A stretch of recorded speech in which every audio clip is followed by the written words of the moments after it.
ሰላም ጤና ይስጥልን ክቡራትና ክቡራን ተመልካቾቻችን ከናሁ ቴሌቪዥን የዛሬ ለተሰኙ ጥር 25 2018 ዓ.ም የተለያዩ የሀገር ቤትና የባህር ማዶ ስፖርታዊ መረጃዎችን ወደ እናንተ የምናደርስበት ጊዜው አሁን ነው። እስከ መረጃዎቻችን ፍጻሜ ድረስ አብራችሁ እንድትቆዩ የምንጋብዛችሁ የመረጃዎቹ አዘጋጅና አቅራቢ ገዛኸኝ ዱላ፣ የካሜራ ባለሙያችን ጋሻው ዳኛው ከኛ ጋር ቆይታ ያደርጋል። ዛሬ ሌሊት እኩለ ሌሊት 6 ሰዓት ላይ ፍጻሜውን የሚያደርገው ወይም ደግሞ የሚጠናቀቀው የጥር ተጫዋቾች የዝውውር መስኮት የተለያዩ ተጫዋቾች ወደ ተለያዩ ክለቦች ያመሩበታል ተብሎ እየተጠበቀ ይገኛል። ሊቨርፑልን፣ አርሰናልን የተመለከቱ እንደዚሁ ማንቸስተር ዩናይትድ እና ቼልሲን የተመለከቱ የዝውውር መረጃዎች በስተመጨረሻ ወደ እናንተ የምናደርስ ይሆናል። ትላንት የአውሮፓ ታላላቅ አምስቱ ሊጎች ላይ የተመዘገቡ ውጤቶችና እንደዚሁ ከሜዳው ጀርባ ደግሞ የተከወኑ ሁነቶችን አካተን ወደ እናንተ የምናደርስበት የመረጃ ሰዓታችን ከአሁን ሰዓት ጀምሮ ወደ እናንተ ይደርሳል። በድጋሚ አብራችሁ እንድትቆዩ እንጋብዛለን። አብራችሁ ነው።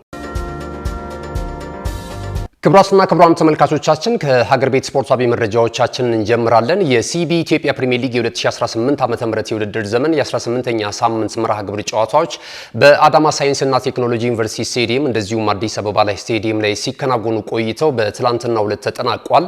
የ19ኛ ሳምንት መርሃ ግብር ጨዋታዎች ከዕለተ ረቡዕ ጀምሮ ደግሞ የሚከናወኑ ነው የሚሆነው። ትላንት በተደረጉ ጨዋታዎች ፋሲል ከተማ ከቅዱስ ጊዮርጊስ እግር ኳስ ክለብ ጋር ያደረጉት ጨዋታ ትልቅ ትኩረትን አግኝቶ ነበር። ይህ ጨዋታ እንግዲህ በአጽዮቹ አሸናፊነት ፍጻሜውን አግኝቷል። የሰሜን ኢትዮጵያ ተወካዩ ክለብ ፋሲል ከተማ በዘንድሮ ዓመት እጅግ በጣም ጥሩ እንቅስቃሴ እያደረገ ይገኛል። አንድ ተስተካካይ ጨዋታ እየቀረው አሁን ላይ 32 ነጥቦችን ይዞ ሁለተኛ ደረጃ ላይ የተቀመጠበትን ውጤት ነው ትላንትና ማስመዝገብ የቻለው። በእርግጥ ትላንትና እንግዲህ አጽዮቹን ከፈረሰኞቹ ጋር ያገናኘው ጨዋታ 0-0 በሆነ አቻ ውጤት ነበር እስከ 82ኛው ደቂቃ ድረስ ሲጓዝ የነበረው። 82ኛው ደቂቃ ላይ ግን ቶሎሳ ንጉሴ በራሱ ግብ ላይ ባስቆጠራት ጎል ፋሲል ከተማ 1-0 በሆነ ውጤት ጨዋታውን ማሸነፍ ችሏል። በዚህ መሰረት ቀደም ሲል እንደገለጽኩላችሁ አንድ ተስተካካይ ጨዋታ እየቀረው አሁን ላይ በሊጉ የደረጃ ሰንጠረዥ እንደዚሁ ከአርሲ ነገሌ እንደዚሁም ሐዋሳ ከተማ ጋራ እኩል ተመሳሳይ 32 ነጥቦችን ይዞ እንደዚሁ ተከታዩን ደረጃ የያዘበትን ውጤት ተመዝግቧል ማለት ነው። ቅዱስ ጊዮርጊስ እግር ኳስ ክለብ በተከታታይ ጨዋታዎች ላይ ውጤት እያስመዘገበ አይደለም የሚገኘው። የዘንድሮ ዓመት አካሄዱ ትንሽ ከባድ ይመስላል። 8ኛ ደረጃ ላይ ተቀምጧል። አሁን ላይ 23 ነጥቦች ናቸው ያሉት። በእርግጥ አዳዲስና ወጣት ተጫዋቾችን ይዟል አሰልጣኝ ፋሲል ተካልኝ በዚህ ስብስብ ውስጥ። ነገር ግን ደግሞ የቅዱስ ጊዮርጊስ እግር ኳስ ክለብን የቀደመ ታሪክ የሚመጥን አይነት ጉዞ እያደረገ አይደለም የሚገኘው። ትላንትም እንግዲህ ለተከታታይ ጊዜ ሽንፈት ያስተናገደበትን ውጤት ነው ማስመዝገብ የቻለው ማለት ነው። ሌሎች ጨዋታዎች ተደርጓል። ከዚህ ጨዋታ አስቀድሞ የነበረው እንቅስቃሴ በአርባ ምንጭ ከተማና በወልዋሎ አዲግራት ዩኒቨርሲቲ መካከል የተደረገው ጨዋታ በአርባ ምንጭ ከተማ 2-1 አሸናፊነት ተጠናቋል። የደረጃ ሰንጠረዡ ግርጌ ላይ የሚገኙት አዞዎቹ ትላንትና ታምራት እያሱ ነው ሁለቱንም የአሸናፊነት ግብ ከመረብ ማሳረፍ የቻለው። 53ኛውና 88ኛው ደቂቃ ላይ የተቆጠሩት ሁለት ግቦች አርባ ምንጭ ከተማን ወደ አሸናፊነት እንዲመጣ አስችሎታል ማለት ነው። በዚህም በውድድር ዓመቱ ያስመዘገባቸውን ውጤቶች ወደ 11 ከፍ ማድረግ ችሏል። ፍሬው ሰለሞን 65ኛው ደቂቃ ላይ ወልዋሎ አዲግራትን ከሽንፈት ያልታደገች ብቸኛ ግብ እንደዚሁ ከመረብ ማሳረፍ ችሏል ማለት ነው። ወደ ሌሎች የተመዘገቡ ውጤቶችን ደግሞ እንደዚሁ ስንመለከት በአዳማ ሳይንስና ቴክኖሎጂ ዩኒቨርሲቲ ስቴዲየም ሁለት ጨዋታዎች ተደርገዋል። ከነዚህ ጨዋታዎች መካከል የሊጉ መሪ ክለብ ሲዳማ ቡና ከባህር ዳር ከተማ ጋር ያደረጉት ጨዋታ አንድ አቻ በሆነ ውጤት ተጠናቋል። መስፍን ታፈሰ 66ኛው ደቂቃ ላይ ለሲዳማ ቡና እንደዚሁም ደግሞ ሲታ ሀሴ 71ኛው ደቂቃ ላይ ሌላኛውን የባህር ዳር ከተማን ያቻነት ግብ ከመረብ አሳርፈዋል ማለት ነው። ሁለቱ ቡድኖች ያደረጉት ጨዋታ አስቀድሞም ቢሆን ሲጠበቅ ነበረ። በተለይ ደግሞ ሲዳማ ቡና በዘንድሮ ዓመት እጅግ በጣም ጥሩ እንቅስቃሴ እያደረገ አሁንም የሊጉን የደረጃ ሰንጠረዥ እየመራ ነው የሚገኘው። ነገር ግን ትላንትና ደግሞ ድል አስመዝግቦ ቢሆን የበለጠ መሪነቱን የሚያጠናክርበትን ውጤት ነበር ማስመዝገብ የሚችለውና ይህንን ውጤት ሳይጠቀምበት ቀርቷል። አሁንም ግን 34 ነጥቦችን ይዞ በቀዳሚነት እየመራ ነው የሚገኘው ማለት ነው። ሌላ ጨዋታ ተከናውኗል። በሸገር ሲቲ እና ቻል መካከል የተደረገው ጨዋታ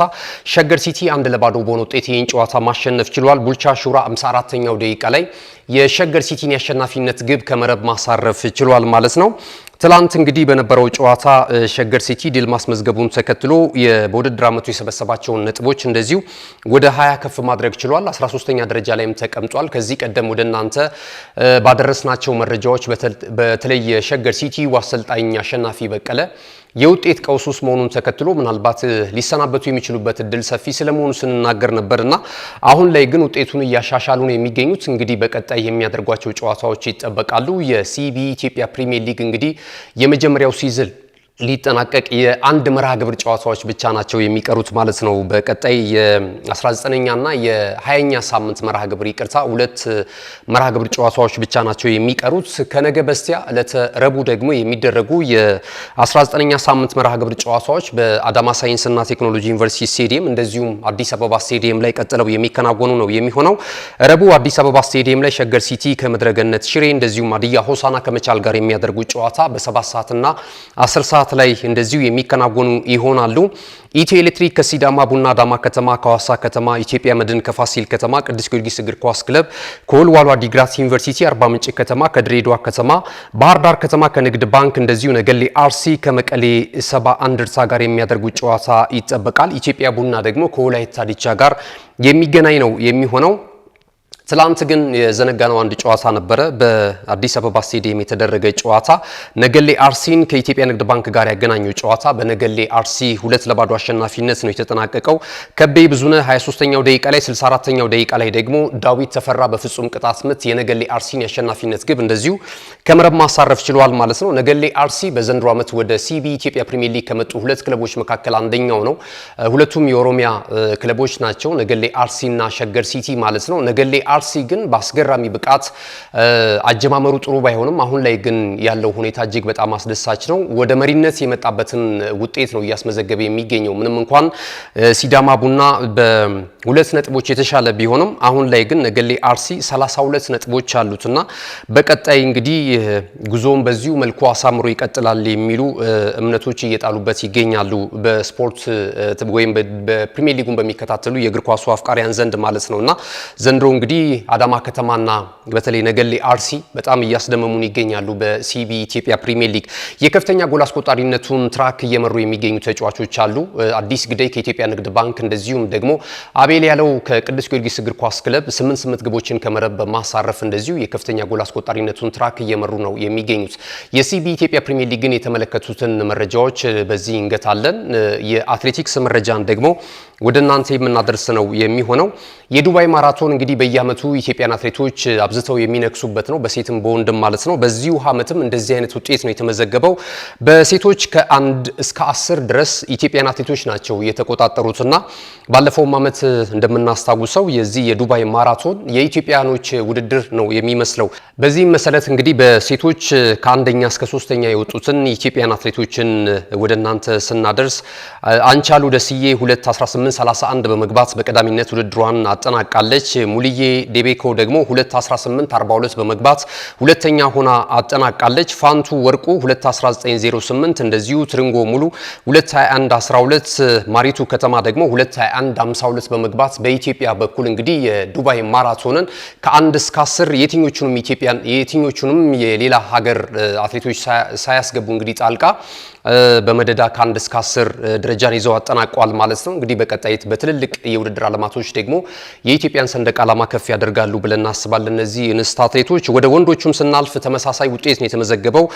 3ኛ ደረጃ ላይ የገባው የሩዋንዳው አትሌት ብቻ ነው ጣልቃ ያስገቡት። ከ1 እስከ 10 ኢትዮጵያን አትሌቶች በበላይነት ያጠናቀቁበት የዱባይ ማራቶን ተከታዩን ደረጃ ይዞ ተፈጽሟል ማለት ነው። ኢትዮጵያዊው አትሌት ንብረት መላክ 2:04:00 በመግባት በቀዳሚነት ውድድሩን ሲያሸንፍ እንደዚሁ ያሲን ሀጁ 2:05:52 በመግባት በሁለተኝነት አጠናቋል። 3ኛ ሆኖ ያጠናቀቀው የዚሁ የጎረቤት ሀገር የሩዋንዳው አትሌት ጆን አኪዚማን የተሰኘው አትሌት 2:06:04 በመግባት የነሐስ ሜዳሊያ ተሸላሚ ሆኗል። ጊዜ ያለው አያና 4ኛ ደረጃን ይዞ አጠናቋል ከኢትዮጵያ። በተከታይነት እንግዲህ እስከ 10 ያለውን ደረጃ ይዞ ያጠናቀቁት ኢትዮጵያን አትሌቶች ናቸው። እንግዲህ ከዓመት ዓመት እነዚህ የኢትዮጵያን አትሌቶች በሴትም በወንድም የዱባይ ማራቶንን እንደዚሁ እያንጸባረቁበት ነው የሚገኘው። ክቡራትና ክቡራን ተመልካቾቻችን የሀገር ቤት ስፖርታዊ መረጃዎቻችን ይህንን ይመስላሉ። ስንመለስ በቀጥታ ወደ ባህር ማዶ ስፖርታዊ ጉዳዮቻችን ነው የምናቀናው። አብራችሁን ስላላችሁ በድጋሚ እጅግ በጣም እናመሰግናለን። ናሁ ቴሌቪዥን ናሁ ስፖርትን የለተሰኙ መሰናዷችንን በመከታተል ላይ ነው የምትገኙት። መልእክቶች ይኖሩናል፣ እነሱን ተከታትለን እንመለስ። አብራችሁን ነው። ካሽጎ በየትኛውም ዓለም ሆነው በማንኛውም ሰዓት ለወገኑ የሚደርሱበት ፈጣን የገንዘብ መላኪያ ተከፈተሉ። ማስተርና ቪዛ ካርዶን በመጠቀም ከ5 ከ5 እስከ 20 ዶላር የሚልኩበት አዲስ የገንዘብ መላኪያ መንገድ። ካሽጎን ለየት የሚያደርገው የትኛውም የገንዘብ ዝውውር በፍጥነት አገልግሎት ከመስጠቱም ባሻገር ለማንኛውም አገልግሎት ምንም አይነት ክፍያ አለመጠየቁ ነው። በሀገራችን ታሪክ ገንዘብን ከውጪ ወደ ሀገር ቤት በማስተላለፍ በመተግበሪያ መልክ አገልግሎት መስጠት የጀመረው የመጀመሪያው ሀገር በቀል የገንዘብ መላኪያ ዘዴ ካሽጎ ከ4500 በላይ ባሉ የባንክ ቅርንጫፎች አገልግሎት እየሰጠ ይገኛል። ገንዘቦን በሰኮንዶች ልዩነት ውስጥ ይፈልጉ በአካውንቶ ወይንም በእጆ ቆጥረው የሚወስዱበት ልዩ ዘዴ። በቅርቡ ሁሉንም ኢትዮጵያዊ ባለቤት ለማድረግ ጉዞ የጀመረው ካሽጎ ዛሬውኑ መተግበሪያውን በስልኮ ላይ በመጫን የአገልግሎቱ ተጠቃሚ ሆኑ። ፍጥነት መለያችን፣ ኢትዮጵያን መክፈቻችን፣ ካሽጎ ነው መላኪያችን። ካሽጎ የአዲሱ ትውልድ ብራንድ። ተመልሰናል። ክቡራትና ክቡራን ተመልካቾቻችን ይህ ናሁ ቴሌቪዥን ነው። ናሁ ስፖርትን የዕለተ ሰኞ መሰናዶ ወደ እናንተ እየደረሰ ይገኛል። ቀደም ሲል የሀገር ቤት ስፖርታዊ መረጃዎችን ወደ እናንተ አድርሰናል። ከዚህ ሰዓት ጀምረን ደግሞ ከባህር ማዶ የተለያዩ ምንጮች ያገኘናቸውን መረጃዎች ወደ እናንተ እያደረስን የምንቀጥል ይሆናል። የተወዳጁ የእንግሊዝ ፕሪሚየር ሊግን መረጃ ቀዳሚ እናድርግ። የተወዳጁ የእንግሊዝ ፕሪሚየር ሊግ የ2025-26 የውድድር ዘመን የ24ኛ ሳምንት መርሃ ግብር ጨዋታዎች በተለያዩ የእንግሊዝ ከተማ ስቴዲየሞች እንደዚሁ ቀጥለው ተከናውነዋል። ከዕለተ ቅዳሜ ጀምረው ነው የተከናወኑት። ትላንትም እንደዚሁ ቀጥለው እየተከናወኑ በተለይ ደግሞ በእግር ኳሱ ቤተሰብ ዘንድ ትልቅ ትኩረትን ያገኙ የሊጉ የደረጃ ሰንጠረዥ መሪ ላይ የሚገኙ ክለቦች የተገኙበትና ጨዋታቸውን ያደረጉበት ያልተጠበቁ ውጤቶችም የተመዘገቡበት ነበር ማለት ይቻላል። ከዕለተ ቅዳሜ ጨዋታዎች ስንነሳ እንግዲህ የሊጉ መሪ ክለብ አርሰናል ከሜዳው ውጪ አቅንቶ አዲስ አዳጊውን ክለብ ሊድስ ዩናይትድን ያስተናገደበት ጨዋታ ነበር። በዚህ እንቅስቃሴ ላይ መድፈኞቹ ከ3 ተከታታይ የአሸናፊነት ጉዞ አልባ በኋላ ወደ ድል የተመለሱበትን ውጤት ማስመዝገብ ችሏል። ሊድስ ዩናይትድን 4-2 በሆነ ውጤት ከፍጹም የጨዋታ ብልጫ ጋር ማሸነፍ ችሏል። በዚህ እንቅስቃሴ ላይ እንግዲህ ቪክቶር ጂኬሬሽ ደግሞ ጎል ማስቆጠሩ የበለጠ የአርሰናል ደጋፊዎችን ያስደሰተ ነበረ። መሪነቱን የበለጠ ማጠናከር ችሏል። ከዛ ባለፈ እንግዲህ ተቀይረው የገቡ ተጫዋቾች ከተጠባባቂ ወንበር ላይም እንደዚሁ ጥሩ ውጤት ማስመዝገብ ችሏል። ገብርኤል ጄሱስ ጎል አስቆጥሯል። እጅግ በጣም የሚያምር ጎል ነው።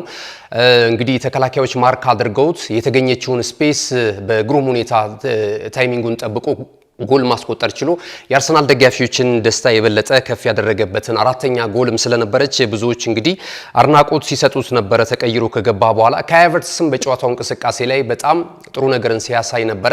የመጀመሪያውን የጎል አካውንት መክፈት የቻለው በጨዋታው እንቅስቃሴ ስፔናዊው የአማካኝ ስፍራ ተጫዋች ዙቢ ሜንዲ ነው። እንግዲህ ኖኒ ማዱኬ በቀኝ በኩል ያሻገረለትን ኳስ በግንባር በማስቆጠር መድፈኞቹን መሪ አድርጎ ነበረ። ከዛ በኋላ እንደዚያው ከማዘመት ደግሞ ሌላ የተገኘ ኳስ ኖኒ ማዱኬ ሲመታ ግብ ጠባቂው አስቆጥሮት በኋላ ላይ ግን በራሱ እንግዲህ ትላንትና የእንግሊዝ ኤፍኤው እንደዘገበው ወይም ደግሞ ይሄንን ይፋ እንዳደረገው ይሄንን መረጃ በኖኒ ማዱኬ ይሄ ጎል እንዲያዝ ኦን ጎል ነበር መጀመሪያ የተመዘገበው። ከዛ በኋላ ግን በኖኒ ማዱኬ ስም ተመዝግቧል ማለት ነው። በአጠቃላይ ግን አርሰናል በተለይ ደግሞ አሰልጣኝ ሚካኤል አርቴታ ተጠባባቂ ወንበር ላይ ያድርጓቸው የጀመሩ ተጫዋቾች ልክ መሆኑ እንደዚሁም ደግሞ በቋሚ አሰላለፍ ውስጥም ድንቅ እንቅስቃሴ ማሳየት ችሏል። የአሰልጣኝ ዳንኤል ፋርከ ቡድን ያለፉትን 11 ጨዋታዎች አከናውነው እንግዲህ በሁሉም የውድድር አይነቶች አንድ ጨዋታ ብቻ ነበር የተሸነፈው። ትልልቅ ክለቦችን ማሸነፍ የቻለበትንና ነጥብ ማስጣል የቻለበትን እንቅስቃሴ ተመልክተናል። የመርሲሳይዱ ክለብ ሊቨርፑል ጋር በሁለቱም የደርሶ መልስ ጨዋታ 4 ነጥብ ነጥቆታል። ሁለቱንም ጨዋታ ባቻ ውጤት ነው ያጠናቀቁት። ከማንቸስተር ዩናይትድ ጋር ባቻ ነው የተጠናቀቀው። እንደዚሁም ቼልሲና ሌሎች ቡድኖችንም ጠንካራ ቡድኖችንም ጋር የነበረው ቁጥራዊ ውጤቶች ጥሩ ነበሩ። አርሰናልን የበለጠ ይፈትናል ተብሎ ተጠብቆ ነበረ። መድፈኞቹ ግን ይህን ጨዋታ በድል መወጣት ችሏል። ወደ አሸናፊነትም መምጣት ችሏል። በዛ ላይ ደግሞ 4 ንጹህ ጎል እና 3 ነጥባቸውን አስጠብቀው ወጥቷል ማለት ነው። ሌሎች እንግዲህ የዛው ምሽት ላይ የተደረጉ ጨዋታዎች አሉ። በአንፊልድ ሮድ የተደረገው ጨዋታ የወቅቱ የሊጉ ሻምፒዮና ክለብ ሊቨርፑል እንደዚሁ ከኒውካስትል ዩናይትድ ጋር ያደረጉት ጨዋታ 4-1 በሆነ ውጤት በሊቨርፑል አሸናፊነት ነው የተጠናቀቀው። እንደነ ኢኪቲኬን የመሳሰሉ ተጫዋቾች ግቦችን ማስቆጠር ችሏል። ዊርትዝም እንደዚሁ በተመሳሳይ በዚህ እንቅስቃሴ ላይ ጎል ማስቆጠር የቻለበትን አጋጣሚ ተመልክተናል። አንቶኒ ጎርደን በእርግጥ 36ኛው ደቂቃ ደቂቃ ላይ አቻ አድርጓቸው ነበረ ኒውካስል ዩናይትዶችን። ኋላ ላይ ግን እጅግ በጣም በርትተው መጫወት የቻሉት ሊቨርፑሎች ወሳኙን 3 ነጥብ ከሜዳቸው አንፊልድ ሮድ ይዘው መውጣት ችለዋል። ደረጃቸውንም ማሻሻል የቻሉበትን ውጤት ነው ማስመዝገብ የቻሉት። ትላንት ወደ ተደረጉ ጨዋታዎች እንለፍ። ትላንት እንግዲህ በቪላ ፓርክ ስቴዲየም ብሬንትፎርድ ሲቲን ያስተናገደው ሁለተኛ ደረጃ ላይ ተቀምጦ ነበር ይህን ጨዋታ ያከናወነው የአሰልጣኝ ዩናይ ኤምሬ ቡድን። ትላንት አንድ ለባዶ በሆነ ውጤት ተሸንፏል በሜዳው አስተን ቪላ ማለት ነው። የበለጠ ለሻምፒዮናነት ፉክክር ያደርገዋል ተብሎ የተጠበቀ እንቅስቃሴ ነበረ። ነገር ግን ደግሞ ብሬንትፎርድ ሲቲዎች ያውም እንግዲህ በጣም በጊዜ ነበር አንድ ተጫዋች በቀይ ካርድ ያጡት። ይሄም ጫና ይፈጥርባቸዋል ተብሎ ተገምቶ ነበር። ነገር ግን ጨዋታው 1-2 በሆነ ውጤት በብሬንትፎርድ ሲቲ አሸናፊነት ተጠናቋል። ከአርሰናል ጋር የነበራቸውን የነጥብ ልዩነት ማጥበብ የሚችሉበትንም እድል ነው ያመከኑት ማለት ይቻላል አስተን ቪላዎች። ጨዋታው እንግዲህ 1-2 በሆነ ውጤት በብሬንትፎርድ ሲቲ አሸናፊነት ተጠናቋል። ሌሎች ጨዋታዎች ተደርገዋል። ኖቲንግሃም ፎረስት ከክሪስታል ፓላስ ያደረጉት ጨዋታ 1-1 በሆነ ውጤት ነው የተጠናቀቀው። እዚህ እንቅስቃሴ ላይ እንግዲህ ያስቀድሞ ክሪስታል ፓላስ የአሸናፊነት ቅድመ ግምት ቢሰጠውም ኖቲንግሃም ፎረስት ከጨዋታው ቢያንስ 1 ነጥብ ተጋርቶ መውጣት የቻለበትን ውጤት ማስመዝገብ ችሏል ማለት ነው። ሌሎች የተጠበቁ ሁለቱን ጨዋታዎች ስንመለከት ማንቸስተር ዩናይትድ በሜዳው ኦልድ ትራፎርድ ስቴዲየም የምዕራብ ለንደኑ ክለብ ፉልሃምን ያስተናገደበት ጨዋታ ነበረ። ይህ እንቅስቃሴ እንግዲህ በዩናይትዶች 3-2 አሸናፊነት ተጠናቋል። አስቀድሞ ማንቸስተር ዩናይትድ 2-2 በሆነ ውጤት ጨዋታውን ይመራ ነበር። ኋላ ላይ ግን ከ85ኛው ደቂቃ በኋላ ደግሞ እንደዚሁ ሁኔታዎች የተቀየሩበትና የማንቸስተር ዩናይትድ ደጋፊዎች ስጋት ውስጥ የገቡበት እንቅስቃሴ ነበረ ማለት ይቻላል። ይህም የሆነው 85ኛው ደቂቃ ላይ ራውል ኤሚኔዝ በፍጹም ቅጣት ምት እንደዚሁ ነጭ ለባሾቹን ወደ 2-1 ተመሪነት አመጣቸው። ከዛም በኋላ ኬቨን ደግሞ በግሩም ሁኔታ 91ኛው ደቂቃ ላይ ተቀይሮ ገብቶ ከፍጹም ቅጣት ምት ውጪ ያስቆጠራት ግሩም ጎል ወደ አቻ ውጤት ፉልሃሞችን ይዞ መጥቶ ነበረ። ከዛም በኋላ እንግዲህ ጊዜያዊው የማንቸስተር ዩናይትድ አሰልጣኝ ማይክል ካሪክ እጅግ በጣም ግሩም የሚባል ቅያሬ አድርጓል። ቤንጃሚን ሴስኮን አስገብቷል። ይህንን ስሎቫኒያዊ የፊት መስመር አጥቂ ካስገባ በኋላ ይሄ ተጫዋች እንግዲህ አጋጣሚውን በመጠቀም በእነዚህ ሽርፍራፊ ደቂቃዎች ላይ 2 ኦን ታርጌት መሞከር ችሏል። አንደኛው የግብ ቋሚው ነው የመለሰበት። ከዛ ባለፈ ደግሞ እንደዚሁ የተገኘውን ኳስ በግሩም ሁኔታ በማስቆጠር 3-2 በሆነ ውጤት ቀያይ ሰይጣናቱ በሜዳቸውና በደጋፊያቸው ፊት ያደረጉትን ጨዋታ ሙሉ 3 ነጥብ ይዘው እንዲወጣ አስችሏቸዋል። እንግዲህ ማንቸስተር ዩናይትድ ተከታታይ 3ኛ ድሉን ነው በአሰልጣኝ ማይክል ካሪክ ስር ማሳካት የቻለው በአሳማኝ ሁኔታ ማለት ይቻላል። ትላንት የነበረው ጨዋታ በተወሰነ መልኩ ቢከብዳቸውም ነገር ግን ደግሞ የነበራቸው አፈጻጸም እጅግ በጣም የሚገርም ነበረ። አሁን ላይ እንግዲህ በዩናይትድ ደጋፊዎች ዘንድ ትልቅ ተስፋ እየመጣ ነው የሚገኘው። ምናልባትም በቀጣይ ከቻሉ በሻምፒዮናነት ፉክክር ውስጥ መቆየት ካልሆነላቸው ደግሞ ቢግ 4 ውስጥ ሆነው ወይም ደግሞ እስከ ቢግ 5 ድረስ እንደዚሁ ቶፕ 5 ውስጥ ቆይታ አድርገው የአውሮፓ ቻምፒየንስ ሊግ የውድድር መድረክ ተሳትፏቸውን ማረጋገጥ ዋነኛ ዓላማቸው እንደሆነ እየተገለጸ ነው የሚገኘውና ትላንት እንግዲህ ድል ማስመዝገባቸውን ተከትሎ በውድድር ዓመቱ የሰበሰቧቸውን ነጥቦች ወደ 41 ከፍ ማድረግ ችሏል። ይሄም 4ኛ ደረጃ ላይ እንዲቀመጡ አስችሏቸዋልና ብዙዎች እንግዲህ በማይክል ካሪክ ትልቅ ተስፋ ጥሏል። በቀጣይ ምናልባት የቋሚ አሰልጣኝ እያማተሩ ነው የሚገኙ ትልልቅ አሰልጣኞችን በሊስታቸው ይዟል። እንግዲህ አንደኛው ደግሞ የቀድሞ ሌጀንዳቸው አሁን ላይ ያስመዘገበ ባለው ውጤት ማይክል ካሪክ የሆነ ሁኔታዎች እንግዲህ ወደሱ እያመሩ ነው የሚገኙት። በቀጣይ ግን የሚመዘገበው ውጤትና አጨራረሱ ይታያል ተብሎ እየተገመተ ነው የሚገኘው። ትላንት ጨዋታው ከመጀመሩ አስቀድሞ በማንቸስተር ዩናይትድ እንግዲህ ከተማ ወይም በማንቸስተር በስቴዲየሙ ዙሪያ የግሌዘር ቤተሰቦችን የሚያወግዙ ባነሮችን ተመልክተናል። ወደ 600 የሚደርሱ የማንቸስተር ዩናይትድ ደጋፊዎች ማንቸስተር ዩናይትድን ደግፋለን፣ እንወዳለን፣ ነገር ግን የግሌዘር ቤተሰቦችን ማየት አንፈልግም፣ ክለቡን ትንሽ ክለብ እያደረጉብን ነው የሚገኘው፣ ከፋይናንስ አወጣጥ ጋር የራሳቸውን ካዝና የሚያካብቱና የሚሞሉ ሰዎች ናቸው የሚል ወቀሳና እንደዚሁ ውግዘት ተመልክተናል። ትላንት ከጨዋታው ጅማሮ አስቀድሞ ማለት ነውና ሜዳ ላይ ያለው ነገር እጅግ በጣም አስደሳች ነው። በዩናይትድ በኩል አንድ እንግዲህ ጀርመናዊ የማንቸስተር ዩናይትድ ደጋፊ ያለ አሁን መኖሪያውን ያደረገው በስፔን ነው። የ29 ዓመት ወጣት ነው።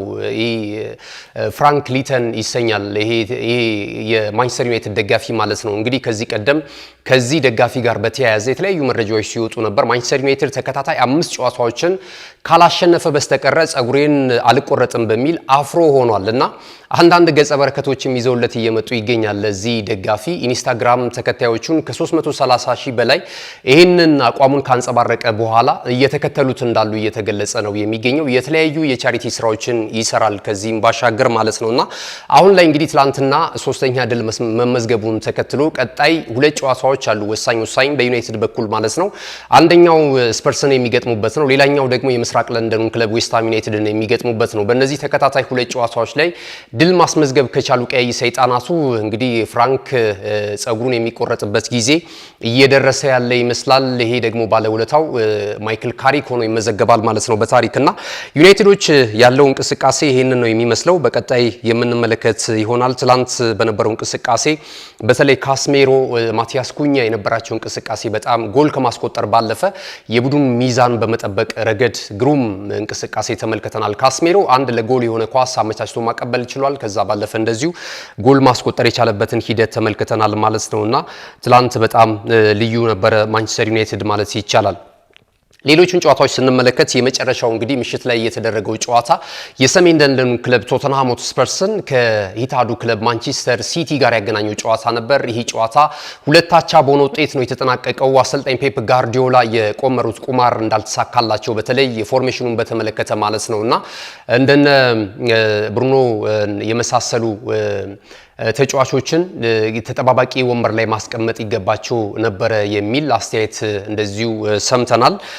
እንግዲህ ትላንት በነበረው ጨዋታ ላይ 2-0 በሆነ ውጤት አስቀድሞ ይመራ ነበረ ማንቸስተር ሲቲ። ከዛ በኋላ ግን ከረፍት መልስ ዶሚኒክ ሶላንኬ አከታትሎ ያስቆጠራቸው ሁለት ግቦች ጨዋታውን ባቻ ውጤት እንዲያጠናቅቁ አድርጓቸዋል ማለት ነው። ትላንትና ከረፍት መልስ በተለይ ስፐርሶች በጣም ተሽለውና የማጥቃት እንቅስቃሴያቸው በጣም አይለው ነው የተመለከትነው ማለት ነውና የማሸነፍ እድል ሁላ ጭምር ነበራቸው። ነገር ግን የተገኙትን አጋጣሚዎች ወደ ጎል መቀየር አልቻሉም የአሰልጣኝ ቶማስ ፍራንኮ ቡድን ማለት ነውና ትላንትና እንግዲህ ሁለት አቻ በሆነ ውጤት ተጠናቋል። አሰልጣኝ ፔፕ ጋርዲዮላ አሁንም ከሻምፒዮናነት ፉክክር ውስጥ አልወጣንም፣ ገና እድሎች አሉን፣ 14 ሳምንት መርሃ ግብሮች ይቀራሉ፣ በዛ ውስጥ ከባድ ፍልሚያ ያድርገን አርሰናልን ዋንጫ የመንጠቅ ፍላጎቱ አለን፣ ገና አለየም የሚል አስተያየት ሰጥቷል ማለት ነው። ሌሎቹም እንደነ አንቶኒ ሴሜኞም ተመሳሳይ ይሄንኑ ሐሳብ ያንጸባረቁበትን አስተያየት ነው የሰጡት ከጨዋታው መጠናቀቅ በኋላ። ገና ነው ፉክክሩ አልተጠናቀቀም፣ በሚቀጥሉት ጨዋታዎች እንመለከታለን። ሮድሪም በተመሳሳይ እንደዚሁ ነው። ትላንትና በእርግጥ ሮድሪ ከረፍትም በፊት የነበረው እንቅስቃሴ በጣም ጥሩ ነበረ። ከረፍት መልስ ግን እንደውም ቀይ ካርድ ይመለከታል በሚል ስጋት ይመስለኛል አሰልጣኝ ፔፕ ጋርዲዮላ ቀይሮ አስወጥቶታል። ቢጫ ካርድ ተመልክቷል። ከዛ በኋላ የሚሰራቸው የነበሩ አንዳንድ ፍራስትሬት እያደረገ የተስፋ መቁረጥ ስሜት ይታይበት ነበርና ያንን ድካም የተረዳው እንግዲህ አሰልጣኝ ፔፕ ጋርዲዮላ ደግሞ ተጫዋቹ ተቀይሮ እንዲወጣ አድርጎታል ማለት ነውና ትላንትና እንግዲህ ነጥብ ተጋርቶ ወጥቷል። ይሄ ሳምንት ለአርሰናል እጅግ በጣም አሾይና ሆኖለታል ማለት ይቻላል። አስተን ቪላ ተሸንፎለታል፣ ማንቸስተር ሲቲ ነጥብ ጥሎለታል። አሁን በሁለቱ ክለቦች መካከል በተለይ በማንቸስተር ሲቲ እና በአርሰናል መካከል ያለው የነጥብ ልዩነት ወደ 6 ከፍ ብሏል። ቀጣይ የሚቀሩ 14 መርሃ ግብሮች አሉ ወሳኝ አርሰናል ከማንቸስተር ሲቲ ጋር ይቀረዋል። ከዛ ባለፈ ማንቸስተር ሲቲ ግን የበለጠ ትልልቅ ጨዋታዎች ናቸው ያሉት። ፊክቸሩን ስንመለከት ሊቨርፑል አለ፣ ኒውካስል ዩናይትድ እንደው በተከታታይ የሚያደርጋቸው ጨዋታዎች ራሱ እነዚህ አይነቶች ናቸው። አርሰናል ደግሞ እንደነ ብሬንትፎርድ ሲቲ፣ ሰንደርላንድ እና ቼልሲን ነው በቀጣይነት የሚገጥመው ማለት ነውና አሁን ላይ ያለውን ፊክቸር ስንመለከት የተሻለ እድል አለው ብለን ልናስብ የምንችለው የአርሰናል ነው። ያው የ6 ነጥብ ብልጫ እንዳለው ሆኖ ያሉት ደግሞ በአንጻራዊነት ያሉት ጨዋታዎች ይሄንን ነው የሚያስመለክቱንና ትላንትና በነበረው እንቅስቃሴ ይሄን አይተናል። ቼርኪና ሴሜኞ እንግዲህ ሁለቱን የማንቸስተር ሲቲ ያቻነት ግብ ከመረብ ያሳረፉ የማንቸስተር ሲቲ ተጫዋቾች ናቸው። እንግዲህ የእንግሊዝ ፕሪሚየር ሊግን የደረጃ ሰንጠረዥ አርሰናል በ53 ነጥቦች በቀዳሚነት እየመራ ይገኛል። ማንቸስተር ሲቲ እንደዚሁ 47 ነጥቦችን ይዞ ሁለተኛ ደረጃ ላይ ተቀምጧል። አስተን ቪላ እና ማንቸስተር ዩናይትድ ደግሞ ተከታዩን ደረጃ ይዘዋል። ቼልሲ፣ ሊቨርፑል፣ ብሬንትፎርድ ሲቲ እያለ ይቀጥላል። የወራጅ ቀጠና ስፍራው ላይ የተቀመጡ 4 ክለቦችን ስንመለከት ወልቨርሃምፕተን ወንድረስ አሁንም 8 ነጥቦችን ይዞ 20ኛ ደረጃ ላይ ተቀምጧል። በርንሌ፣ ዌስትሃም ዩናይትድ እና ኖቲንግሃም ፎረስት ናቸው። ኤርሊንግ ብራውት ሃላንድ የከፍተኛ ጎል አስቆጣሪነቱን ትራክ ከማንቸስተር ሲቲ በቀዳሚነት አሁንም እየመራ ይገኛል። ኢጎር ታይጎ ደግሞ ከብሬንትፎርድ ሲቲ ሁለተኛ ደረጃ ላይ ይገኛል ማለት ነው። እንግሊዝ ፕሪሚየር ሊግ እንግዲህ በቀጣይ የ25ኛ ሳምንት መርሃ ግብር ጨዋታዎችን ይዞ የሚመለስ ነው የሚሆነው ማለት ነው። እንግዲህ እስካሁን ያለው የደረጃ ውጤት ይህንን ይመስላል። በቀጣይ ወደ ስፔን ላሊጋ ጨዋታዎች እንለፍ። የስፓኒሽ ላሊጋ የ2ኛ ሳምንት መርሃ ግብር ጨዋታዎች እንግዲህ ተከናውነዋል። የፊት መስመር ላይ ወይም የደረጃ ሰንጠረዡን እየዘወሩ የሚገኙት የካታሎናው ክለብ ባርሴሎናና ሪያል ማድሪድ ተጋጣሚዎቻቸውን በማሸነፍ አሁንም የላሊጋውን የዋንጫ ክብር ለማሳካት እንደዚሁ ፍክክር ላይ ነው የሚገኙት። እንግዲህ ኤሊቼን ነው የገጠመው ከትላንትና በስቲያ በነበረው ጨዋታ ባርሴሎና 3-1 በሆነ ውጤት ማሸነፍ ችሏል። ላሚን ያማል፣ ቶሬዝ እና ማርከስ ራሽፎርድ ናቸው ሶስቱን የብሉ ግራናዎቹን የአሸናፊነት ግብ እንደዚሁ ከመረብ ማሳረፍ የቻሉት። ትላንትና ሪያል ማድሪድ ከራዮ ቫልካኖ ጋር ያደረጉት ጨዋታ በሳንቲያጎ በርናቦ የተደረገው። ይህ እንቅስቃሴ እንግዲህ የበርካቶችን ቀልብ ስቦ ነበረ። አስቀድሞ እንግዲህ ጎል ማስቆጠር ችሎ የነበረው ሪያል ማድሪድ ነበር። ከዛ በኋላ ደግሞ እንደዚሁ ዴ ፎርቱስ የተሰኘው ተጫዋች ራዮ ቫልካኖን ባቻ ውጤት ጨዋታው እንዲቀጥል አስችሎት ነበረ። ጨዋታው በአንዳቻ ውጤት እንደቀጠለ 90ኛው ደቂቃ ተጠናቆ የባከኑ 9 ደቂቃዎች ተጨመሩ። በዛ እንቅስቃሴ ላይ ደግሞ እንደዚሁ ባለሜዳው ክለብ ሪያል ማድሪድ የፍጹም ቅጣት ምት አግኝቶ ይህንን ጨዋታ እንግዲህ 2-1 በሆነ ውጤት ነጭ ለባሾቹ እንዲያሸንፉና የበለጠ የላሊጋው ፍክክር እንዲበረታ አድርጎታል ማለት ነው። በስተመጨረሻ 99ኛው ደቂቃ ላይ የተገኘውን የፍጹም ቅጣት ምት ክሊያን ምባፔ ነው ከመረብ ማሳረፍ የቻለው። ከዚህ ቀደም ደግሞ የነበረችውን የአቻነት ግብ ቪኒ ጁኒየር ነበር ያስቆጠረው ማለት ነውና ሎስ ብላንኮቹ ትላንትና ተቸግረውም ቢሆን 2-1 በሆነ ውጤት ወሳኙን ጨዋታ በማሸነፍ የመሪነት ስፍራ ላይ ከሚገኘው ባርሴሎና ጋር የነጥብ ልዩነቱን ወደ 1 ማጥበብ ችለዋል ማለት ነውና ትላንት የነበረው እንቅስቃሴ ይህንን ይመስላል። አትሌቲኮ ማድሪድም እንደዚሁ በዋንዳ ሜትሮፖሊታኖ ስቴዲየም ሪያል ሶሴዳድን አስተናግደው ጨዋታውን አንዳቻ በሆነ ውጤት አጠናቋል ማለት ነው። ባርሴሎና 55 ነጥቦችን ይዞ በቀዳሚነት የደረጃ ሰንጠረዡን እየመራ ይገኛል። ሪያል ማድሪድ በአንድ ነጥብ ዝቅ ብሎ በ54 ነጥቦች ሁለተኛ ደረጃ ላይ ተቀምጧል ማለት ነው። እንግዲህ የስፔን ላሊጋ ጨዋታዎች ይህንን ይመስላሉ። በሴሪያም የተለያዩ ጨዋታዎች ተደርገዋል። ዛሬ ምሽትም ቀጥለው የሚደረጉ ወሳኝ ጨዋታዎች አሉ። በምሽቱ የስፖርት ዜና ወጃችን ላይ እነዚህንና ሌሎች የጀርመን ቡንደስሊጋን የተመለከቱ ደግሞ መረጃዎች ወደ እናንተ ይዘን የምንመጣ ነው የሚሆነው። አሁን እንግዲህ አጫጭር መረጃዎችን ወደ እናንተ የምናደርስበት ሰዓት ላይ ደርሰናል። እንመለሳለን። አብራችሁ ነው። ካሽጎ በየትኛውም ዓለም ሆነው በማንኛውም ሰዓት ለወገኑ የሚደርሱበት ፈጣን የገንዘብ መላኪያ ተከፈተሉ። ማስተርና ቪዛ ካርዶን በመጠቀም ከ5 እስከ 20 ዶላር የሚልኩበት አዲስ የገንዘብ መላኪያ መንገድ። ካሽጎን ለየት የሚያደርገው የትኛውም የገንዘብ ዝውውር በፍጥነት አገልግሎት ከመስጠቱም ባሻገር ለማንኛውም አገልግሎት ምንም አይነት ክፍያ አለመጠየቁ ነው።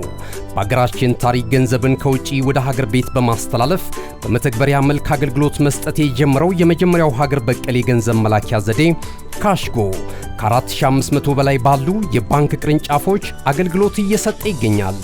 ገንዘቦን በሰኮንዶች ልዩነት ውስጥ ይፈልጉ በአካውንቶ ወይንም በእጆ ቆጥረው የሚወስዱበት ልዩ ዘዴ። በቅርቡ ሁሉንም ኢትዮጵያዊ ባለቤት ለማድረግ ጉዞ የጀመረው ካሽጎ ዛሬውኑ መተግበሪያውን በስልኮ ላይ በመጫን የአገልግሎቱ ተጠቃሚ ሆኑ።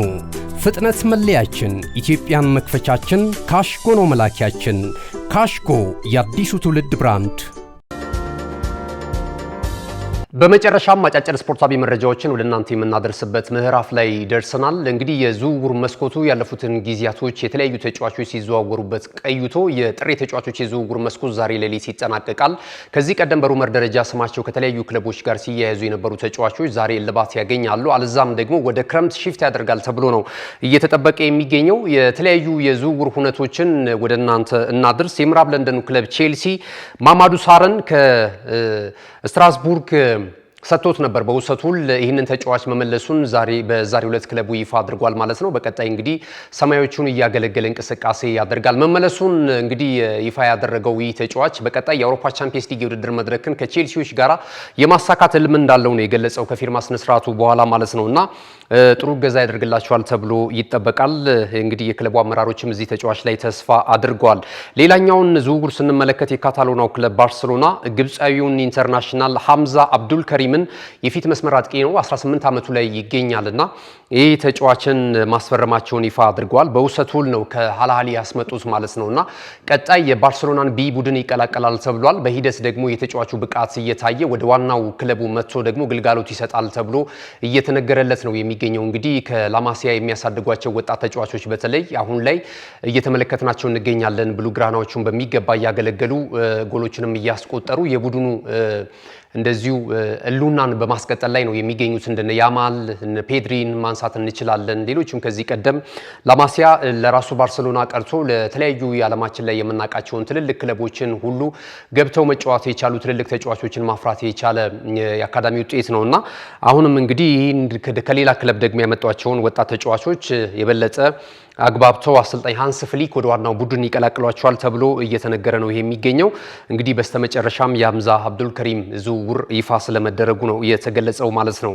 ሌላኛው ዝውውርን የምንመለከተው የሊቨርፑል ነው። የመርሲሳይዱ ክለብ ሊቨርፑል አንድ ትልቅ ተጫዋች አስፈርሟል። በእርግጥ ወጣት ነው፣ ገና 20 ዓመቱ ላይ ነው የሚገኘው።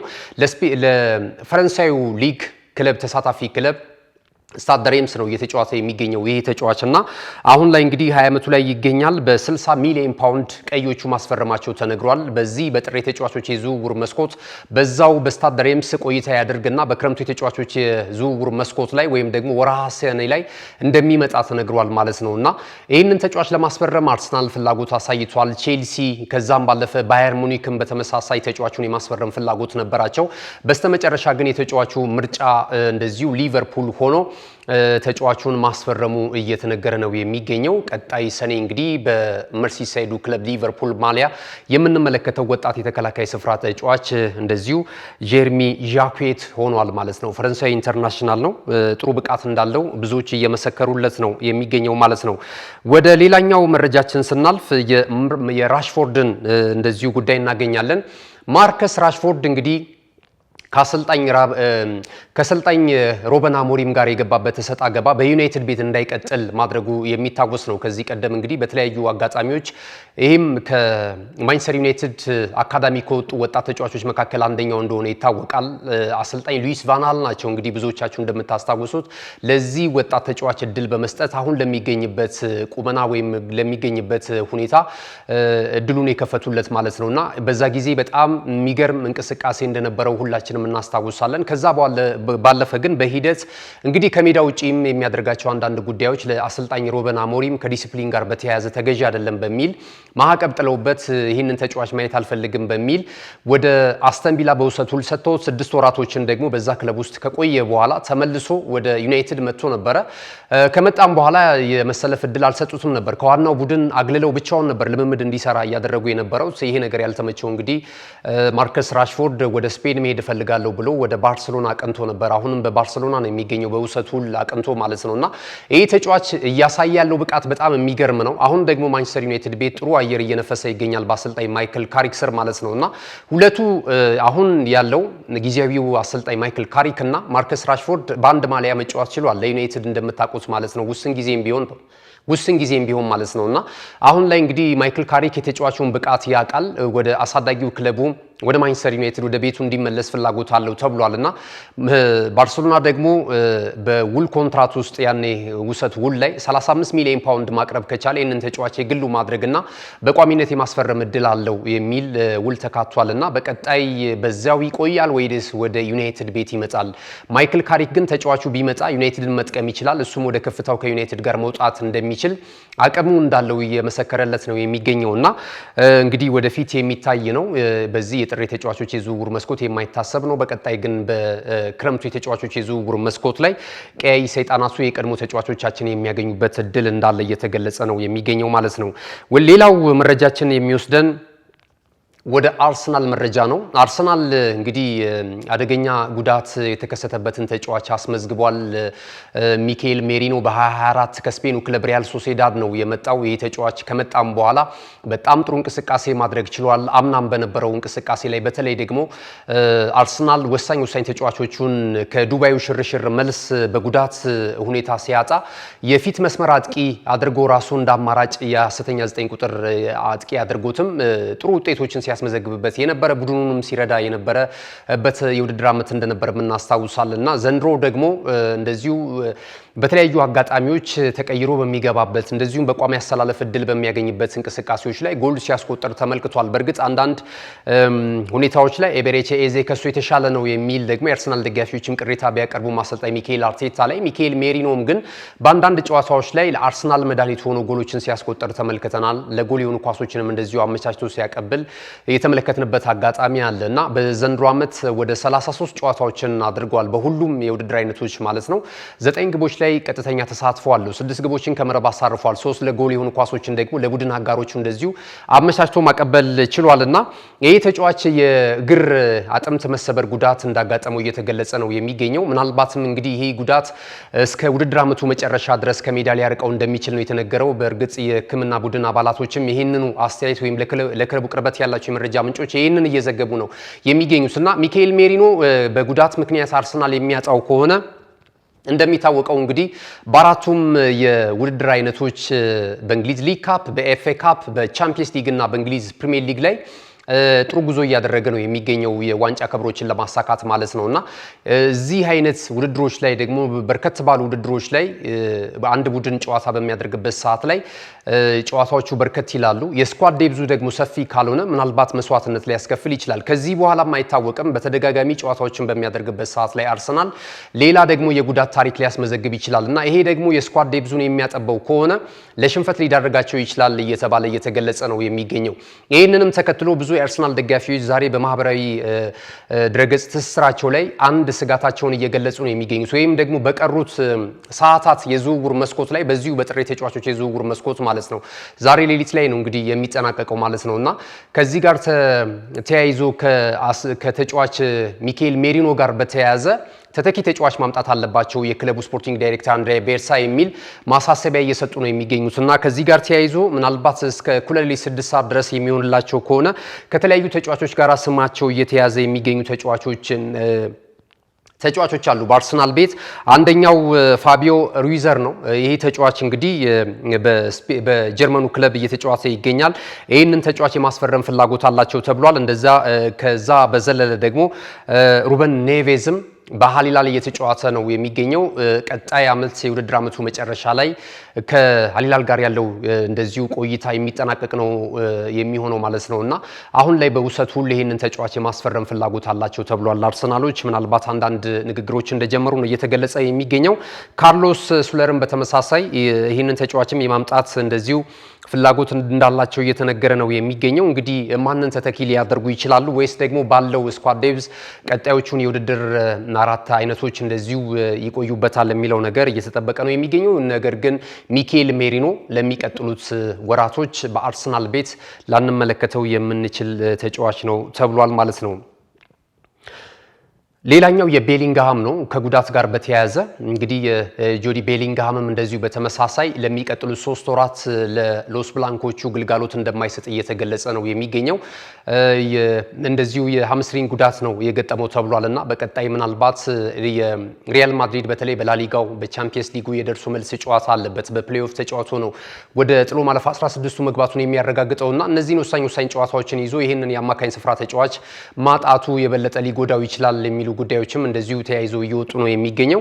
ክቡራትና ክቡራን ተመልካቾቻችን ከናሁ ቴሌቪዥን ናሁ ስፖርት የዛሬ ለተሰኙ ጥር 25 2018 ዓ.ም ከሀገር ቤትና ከባህር ማዶ የተሰናዱ ስፖርታዊ መረጃዎች ይህንን ይመስሉ ነበር። መረጃዎችን ወደ እናንተ በማድረስ ገዛይ እንዱ ላይ ቆይታ አድርጌያለሁ። የካሜራ ባለሙያችን ደግሞ እንደዚሁ ጋሻው ዳኛው ከኛ ጋር ቆይታ አድርጓል። ተወዳጅ የናሁ ቴሌቪዥን ፕሮግራሞች በቀጣይነትም ወደ እናንተ ይደርሳሉ። አብራችሁን ስለነበራችሁ እናመሰግናለን። መልካም ጊዜ ይሁንላችሁ።